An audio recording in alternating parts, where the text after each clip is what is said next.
East Africa's last coastal forest. 400 square kilometers of it. This is a special place, a biological treasure trove, and the only home of an animal that hardly anyone ever sees.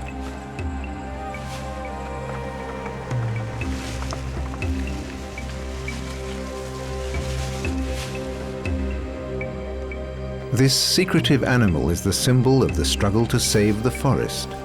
It's a creature out of a fairy tale, as strange as its name, the elephant shrew.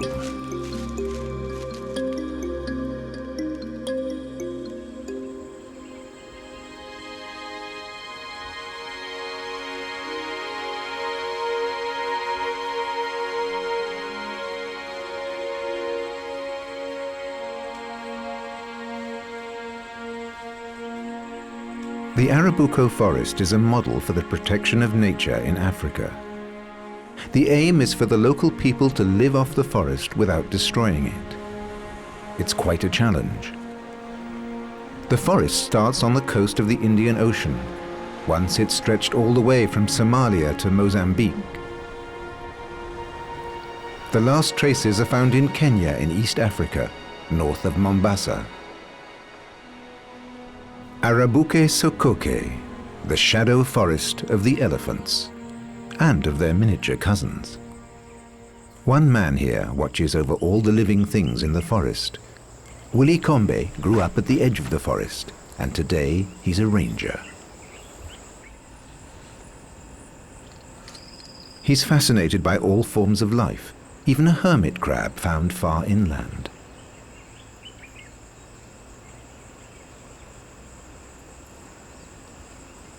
Willie spends all day in the forest, counting the elephant shrew's hides and checking their nests.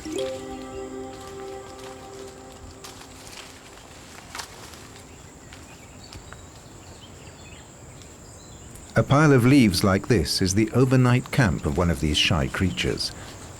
The number of nests indicates the number of animals. I feel very comfortable. I feel like I'm in heaven. I really enjoy it. It's so cool. You really feel that you are in nature. Yeah, with the birds' songs, all the noise that you hear. Really nice for me.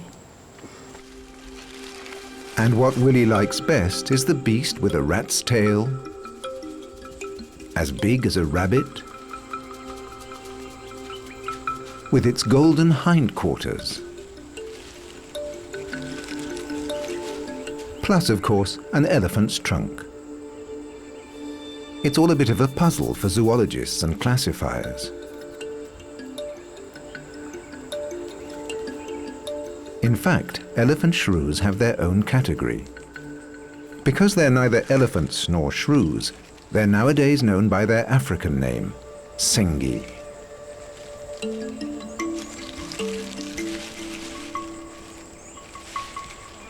Their habitat in the Arabuko forest is under threat as human settlements move ever closer. Over 100,000 people live in 50 nearby villages, all putting pressure on this tiny nature reserve.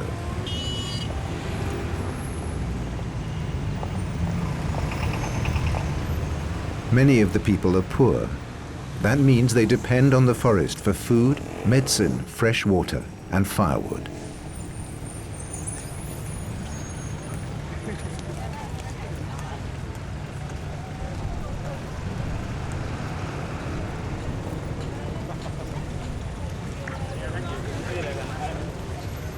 Willie understands the people's needs. He knows if they have no alternative, they will destroy the forest.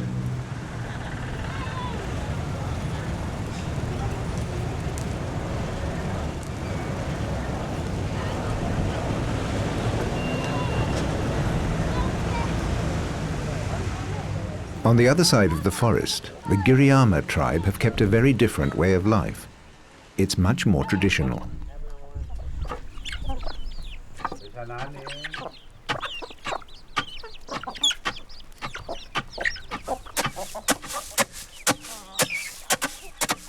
This is Rachab and his cousin Karembo.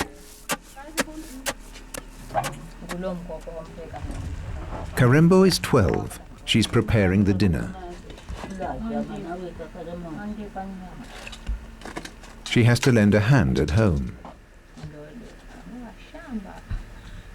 That doesn't leave too much time for homework and school books. And the family can't afford to send her to secondary school.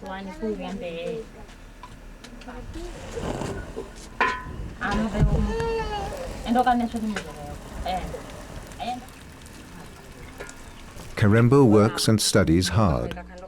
She's heard that you can get support for your education if you help to sustain the forest.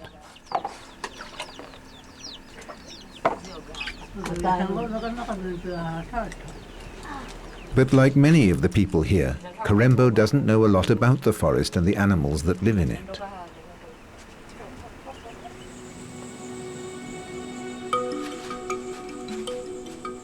Elephant shrews. For some, they're a tasty morsel, a delicacy. But they're also the main attraction for tourists and the symbol of the forest.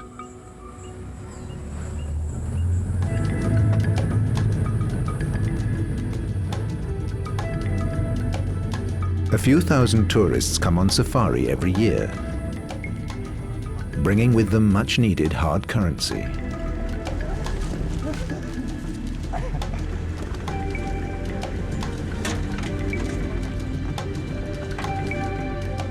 Willie is their guide. The forest is home to more than 600 kinds of plants and hundreds of animal species.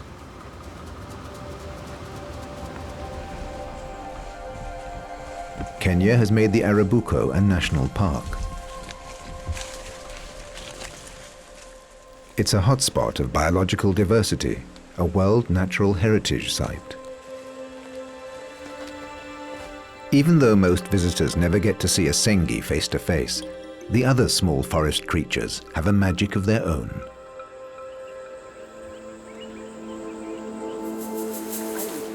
What is it? A sticky insect. Yeah, it's quite harmless. Part of the safari fees go to help talented local school children.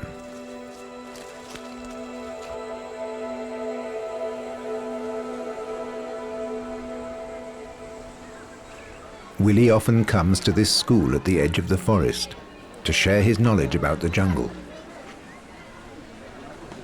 and to promote its symbol.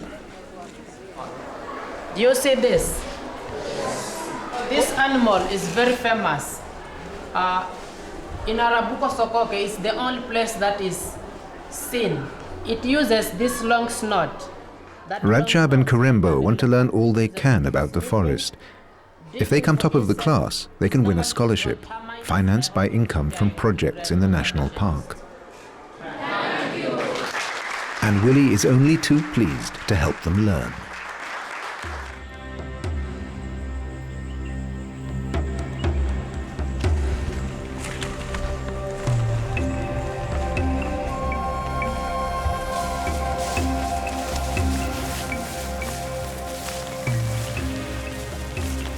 For the children, the forest is a scary place. It's where the spirits of their ancestors live.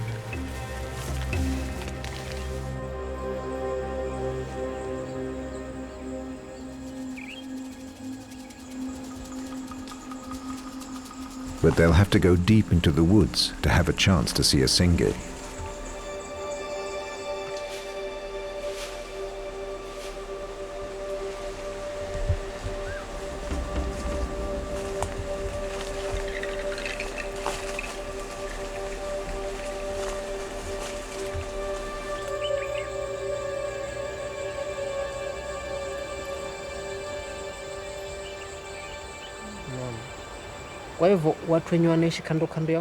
Willie introduces them to the songs of the forest birds.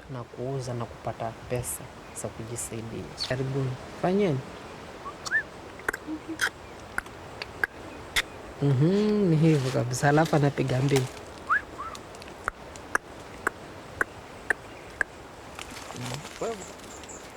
Nila kuona ile I like to see the trees that are used to chase away witchcraft. I like those trees over there.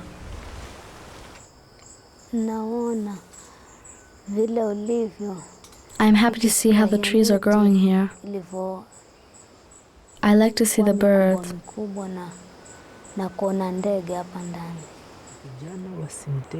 Willie explains to the children how an elephant shrew behaves.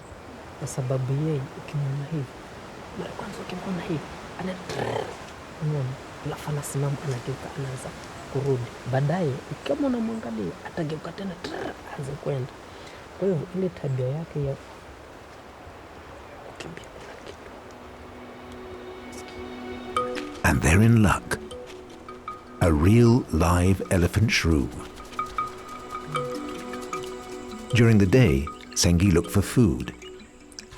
At night, they sleep in one of their leaf nests. The elephant shrew acts as an indicator of the forest, because where there is disturbance, you don't get the elephant shrews.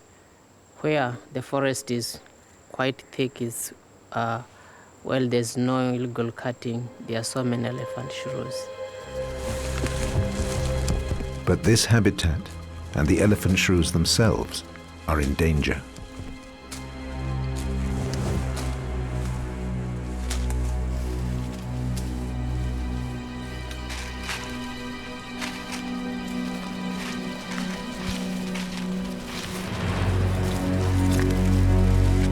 In spite of all the rangers' efforts, there are plenty of poachers around. Some are simply hungry, but others are in the lucrative bushmeat trade. Setting traps is illegal.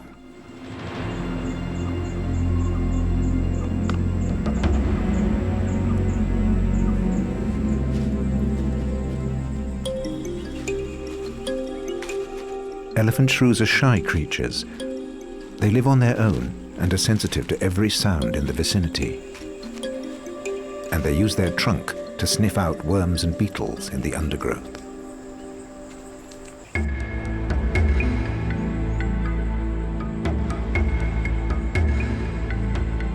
Arabuko is also a refuge for animals with rather bigger trunks. 150 elephants live in the forest. In the evening, they leave their hides in the bush and approach the villages.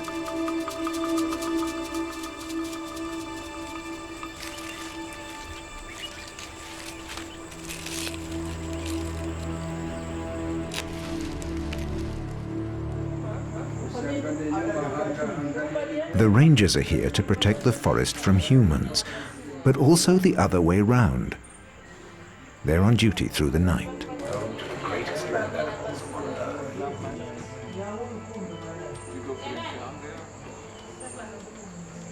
Just after the rainy season, they're at their most active, digging tunnels to leave from supplies.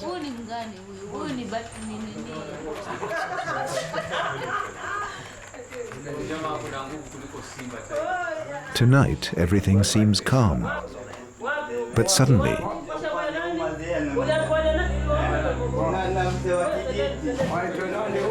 the alarm is raised. The rangers must leave. Elephants have been seen in the farmers' fields.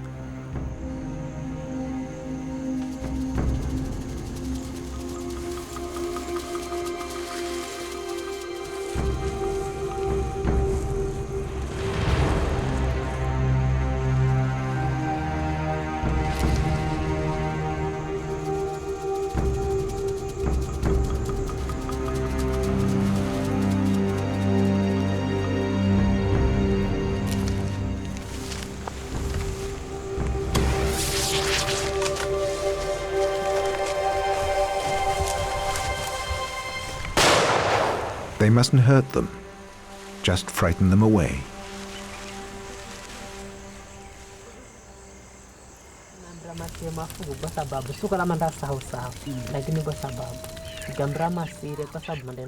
Willie visits Karembo and her parents in their village.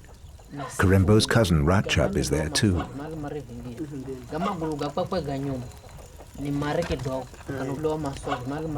Willie tells them stories of his experiences in the forest. Most of the people are afraid of the animals in the forest. There's a special legend about the elephant shrew.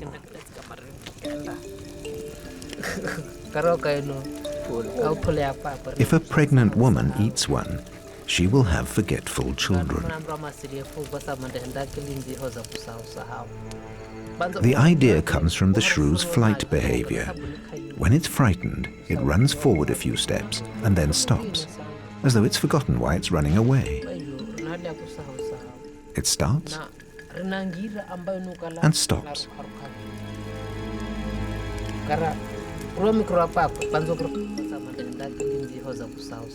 That's how they explain it anyway.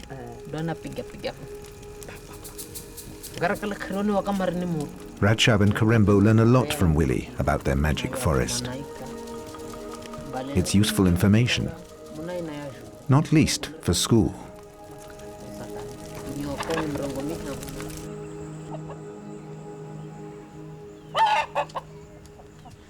The next morning, Karembo sets off for school. It's a 4-kilometer walk every day. She walks along the fields at the edge of the forest, past animals both big and small.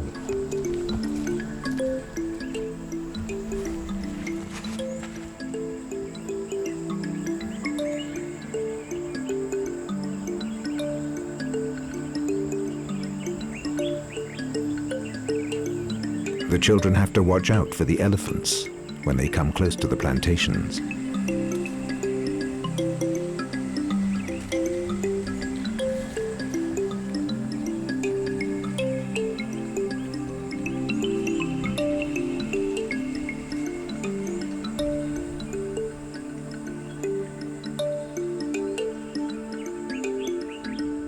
Baboons are one of 3 monkey species that also plunder the farmers' fields.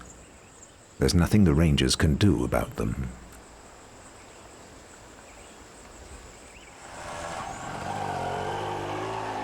But they can combat the other animals threatening the villages and their fields.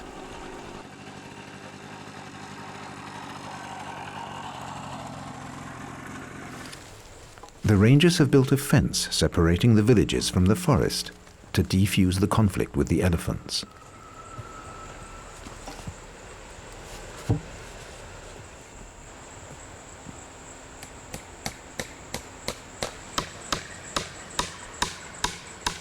The fence doesn't quite surround the national park. There are still points where an elephant can cross to meet other elephants outside the park. Elephants are nomadic, and they're strictly protected in Kenya. The fence must be regularly checked. Elephants are quite capable of knocking it down.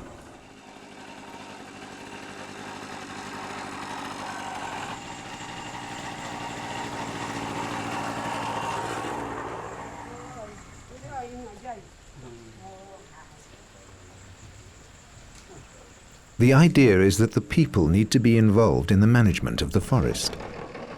It's their job to check the wires. That way, they don't get the feeling the animals are better protected than they are.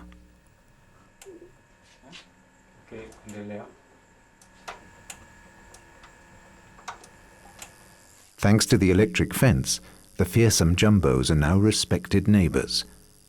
Village elder Nelly Katana is enthusiastic. I like them. I like to see them pass at a safe distance, and I admire them. But when they come nearer and destroy, no. We like them now, but we didn't before because they used to cause such havoc. When they came and damaged our property, we didn't like them at all. I used to say they should all be killed, but now I like them. A new image, the result of conflict management. Elephants are no longer seen as a danger, but are admired. Every evening, villagers gather at the fence, waiting for the jumbos to arrive.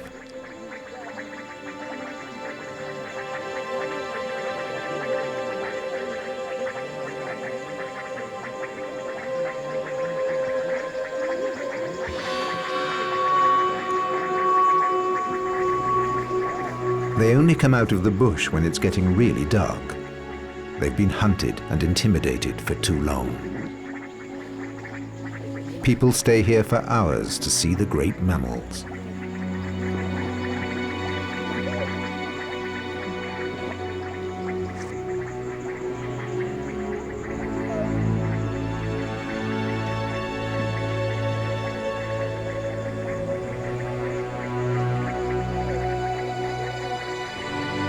The elephants of the Arabuko forest are a little smaller than those of the savannah. They've adapted to the bush. But that other animal with a proboscis is much smaller still. Though they may be called elephant shrews, they're not related to shrews and only distantly to elephants and sea cows. At least that's what zoologists think.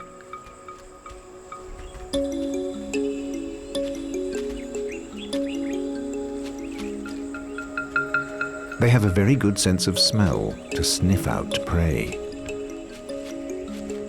They need the leafy undergrowth of the high forest, and they need to be left undisturbed.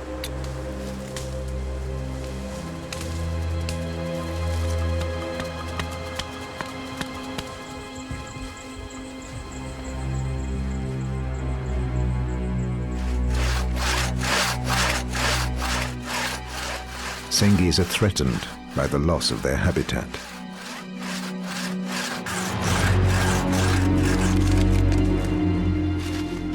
Local people are taking firewood illegally. But the forest is so much more than a source of raw materials.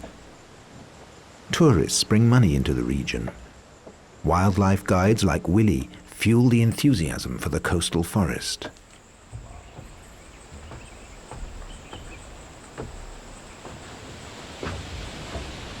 So down there, this is one of the seasonal ponds that...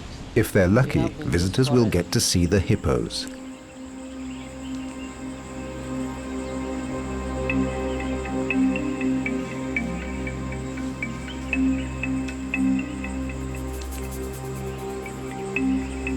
And 20 meters up on the platform of a baobab tree, they can admire the secret inhabitants of Arabuko. Many animals live only in the crowns of the trees.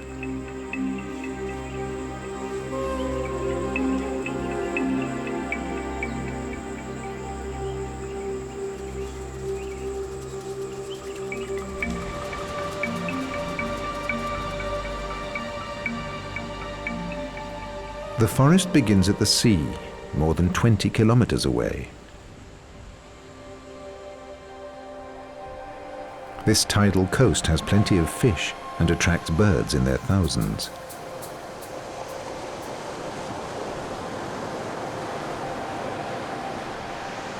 This coastal fringe is Africa's second biggest bird sanctuary.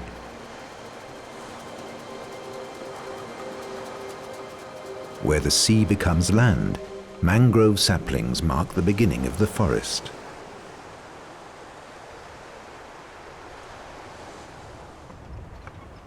This tidal zone attracts the tourists too.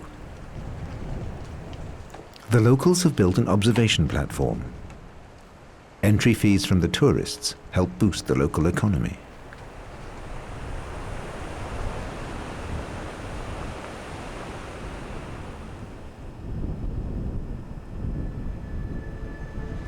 The Swahili coast has been a trading center for centuries.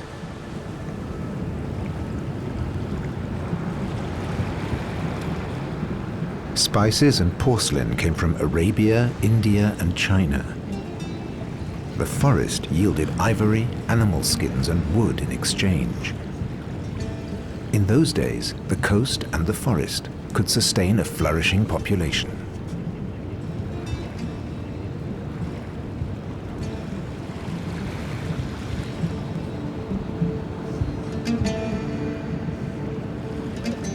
All that remains of the Swahili culture today is a ruined city in the jungle, abandoned since the 16th century. No one knows why people left this magic place.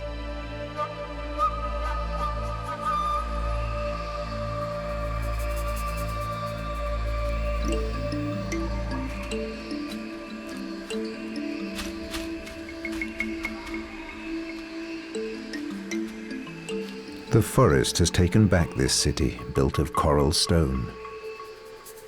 Now it looks like a backdrop for the Jungle Book. And just as in the book, it has new inhabitants.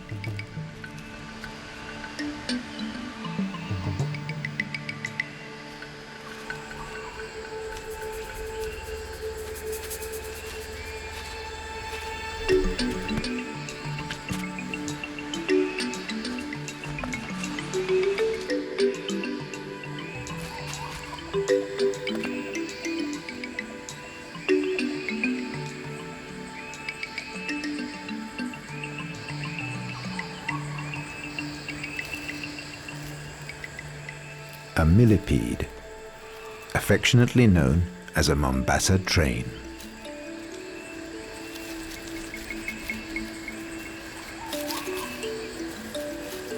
Sengis have sharp teeth to break through its hard carapace.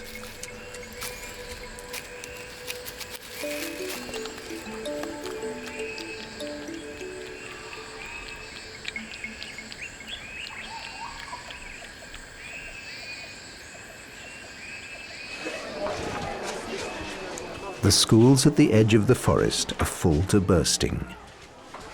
They're short of buildings, books, and teachers.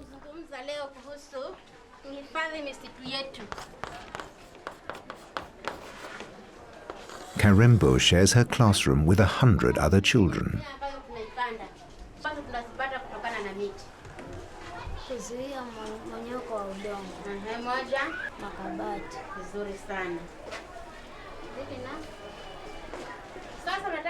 Karembo works hard.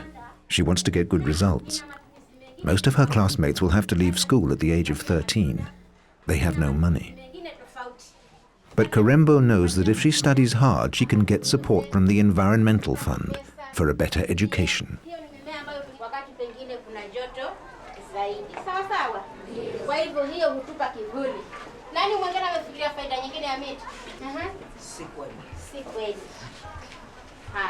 Ever since she saw an elephant shrew for the first time, she's been a fan.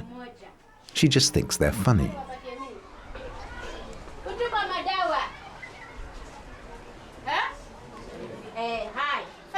Symbolically, the Sengis stands for Karembo's future by bringing money into the region.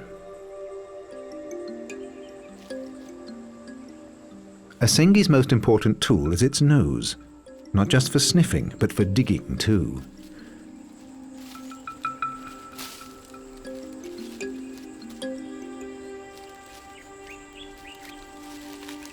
It marks its territory with urine.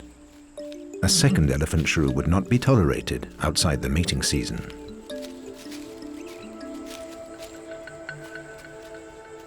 Its gold-colored rear is covered in thick fur, and the skin beneath is thicker too, probably a protection against the bites of other members of its own species. The forest doesn't belong just to the elephant shrew. Recently, there have been unusual interlopers in its territory.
Butterflies.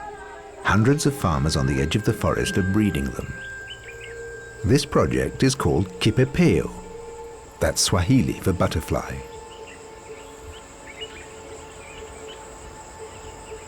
The farmers know every species and their needs.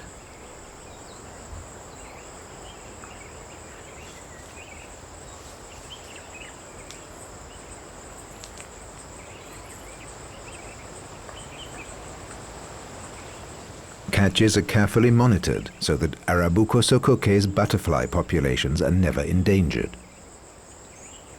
The butterflies lay their eggs on the same leaves they feed on. Under close observation, they grow from larvae to pupae. It's the pupae that are valuable. Depending on the species, farmers can earn 50 cents or $1 apiece. It's a legal alternative for many who would otherwise have gone poaching. It's given hundreds of families a secure income.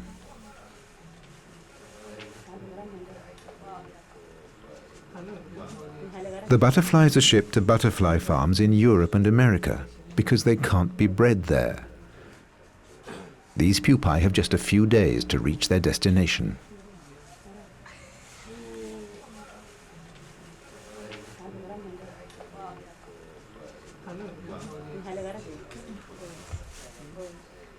The forest is beginning to pay for itself, so these people will protect it.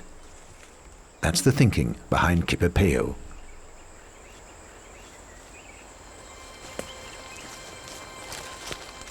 But this forest is still a self-service store for the people who live here. Poachers kill about 15,000 animals a year.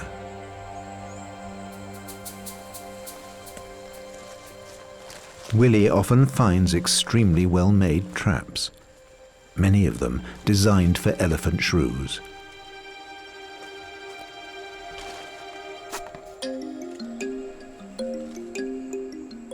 When he finds a trap, he destroys it to protect the Sengis. They already have enough enemies.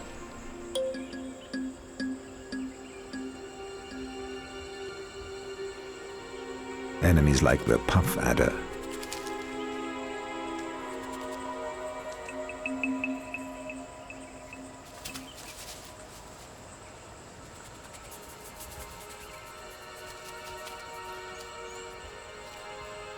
Today, the elephant shrew is lucky.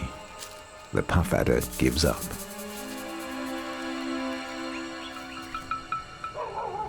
Here at the snake farm at the edge of the forest, the poisonous puff adder is highly valued and treated with respect.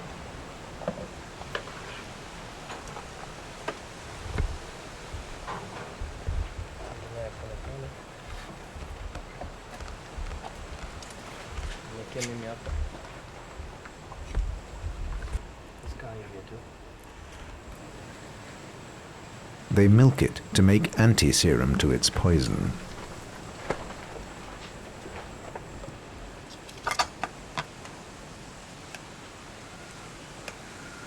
The puff adder is responsible for 90% of deaths from snake bites in this region. Arabuko is a paradise for snakes, and it's crucial to have the antidotes close by. This farm holds about 50 different species of snakes.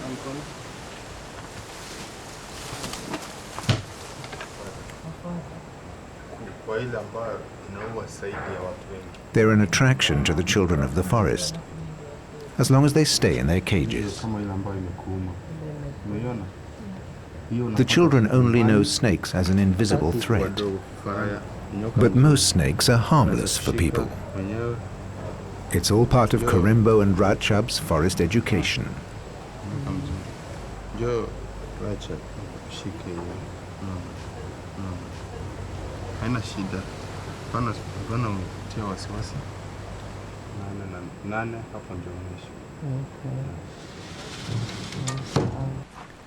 Bit by bit, Willie reveals to them the world on their doorstep.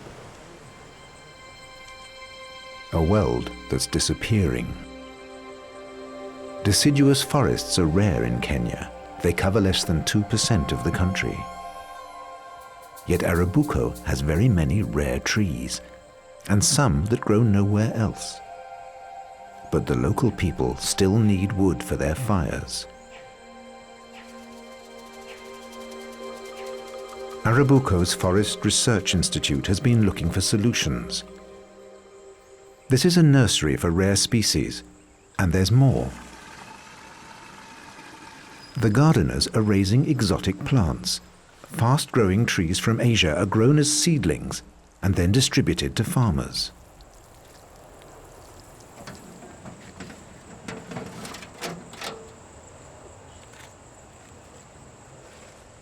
Seedlings of hope that the trees in the forest may be left alone.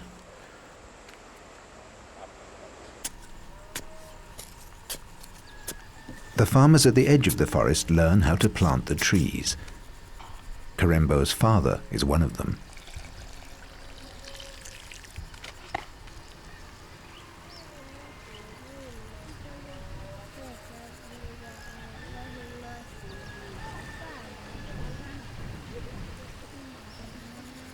The school children brought the seedlings to their parents. They're handed out in the schools. It's important for Karembo that her father does his bit, because that gives her points towards the financial support she needs.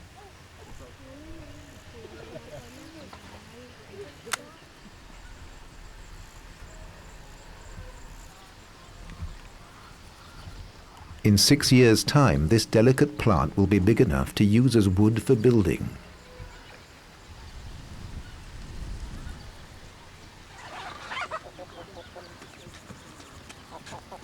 For building new huts in the village. That means Karembo's father won't have to go into the woods to cut down trees, and the elephant shrew's territory will remain undisturbed.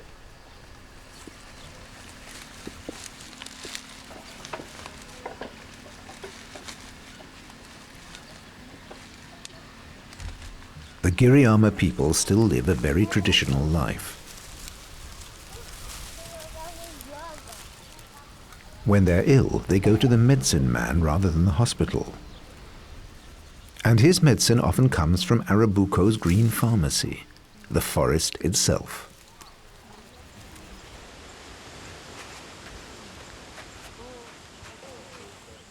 The Forest Institute has alternatives to offer here too. Kama hapa kidogo unatia uzi unafisha kwa mtoto ndani ya joint hapa. Natural local remedies are brought from the forest and planted in the medicinal garden. This adds to the Institute's knowledge and protects the forest. Then the herbs in the garden are harvested.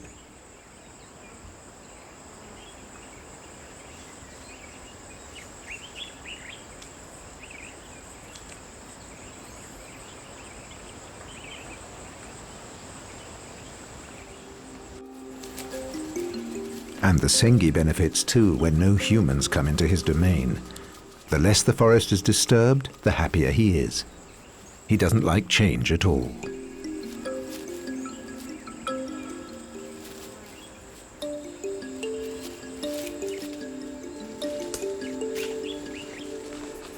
Today, Willie is following a different trail.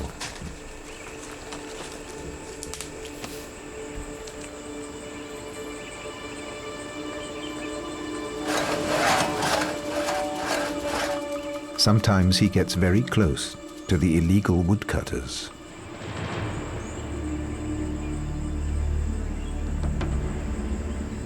Sometimes we meet with poachers, but the way they react, it depends on how you are going to. Sometimes if you confront them, like asking, what are you doing with the matches, such like things, they may be very aggressive and they might be dangerous. So sometimes we just overlook them, but when you reach to the office, you report them and then people can go for them. Willie reports his sightings at the headquarters of the Kenya Wildlife Service.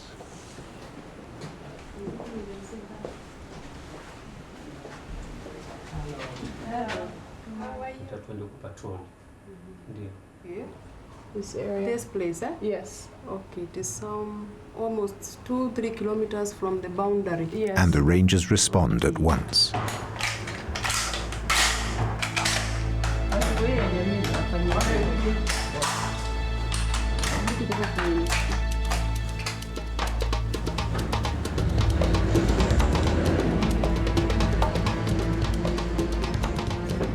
It can be a dangerous mission.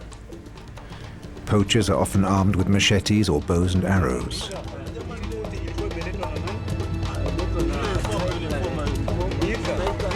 In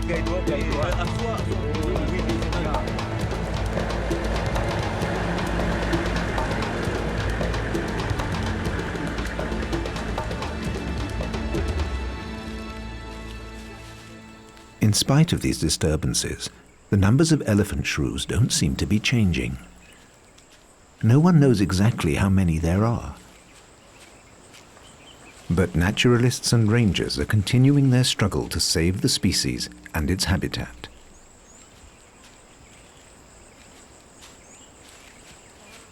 There's hope yet for the spirit of the forest.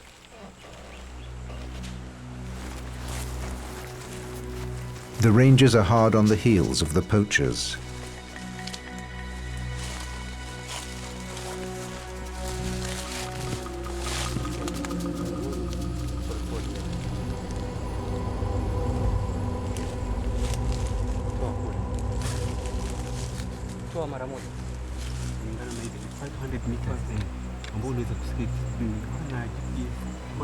About 500 meters.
Often the poachers are familiar figures from the nearby villages. But increasingly, the woodcutters are from further away. They know they can do good business with the wood. Most likely, the judge will fine them, and they'll spend some time in jail. But there's no shortage of people to replace them.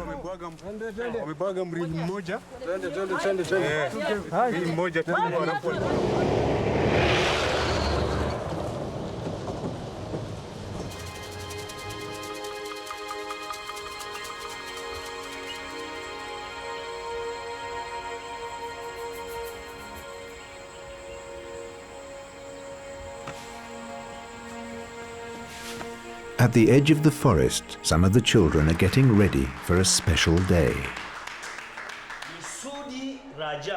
An awards ceremony. Ratshab and Karembo have done it. Thanks to their good marks, they will receive money to go on to the next class. And if they work hard, they'll go to university. Ambao ni watu wanabu. Karembo Kazungu, tafadhali usimame na uje hapa mbele. Ngema kwa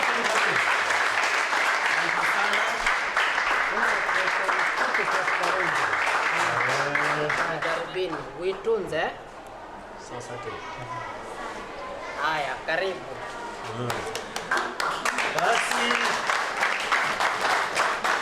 uje yule wa kwanza. Zawadi hizi zitapewanwa na mwalimu wao wa somo la science ambaye Willie's tours and other nature protection projects have already brought in enough money to build this permanent schoolroom and to provide hundreds of school children with a better education.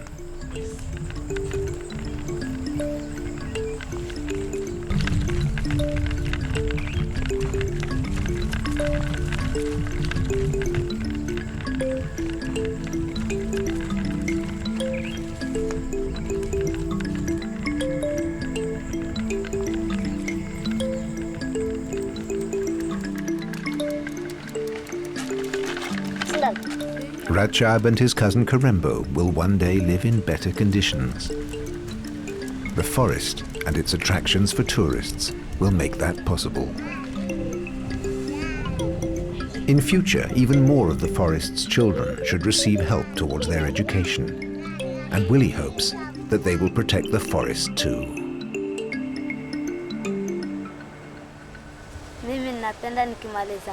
When I grow up, I would like to be a doctor. I will teach our community how to preserve the forest, plant trees, and protect the environment.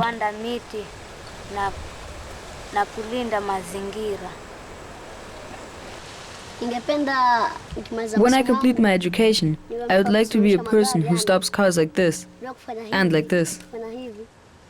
Someone who stops moving vehicles and asks them questions. That's who I would like to be when I finish my school.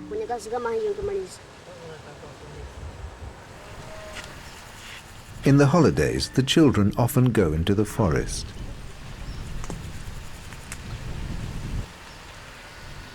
Willie has opened their eyes to a world they now see differently.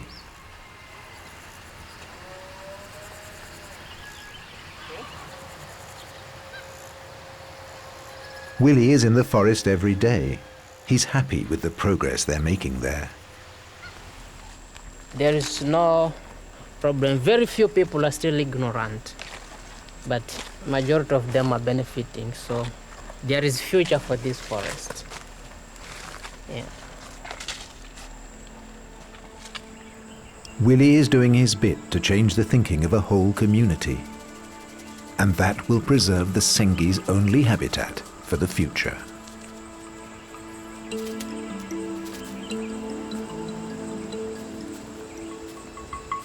There's something new in the shrews' lives. It's the mating season in this territory. They approach each other very cautiously.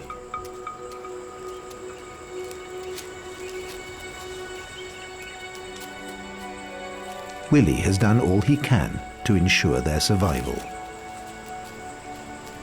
Now they have to do their bit, so there will be enough elephant shrews in the future.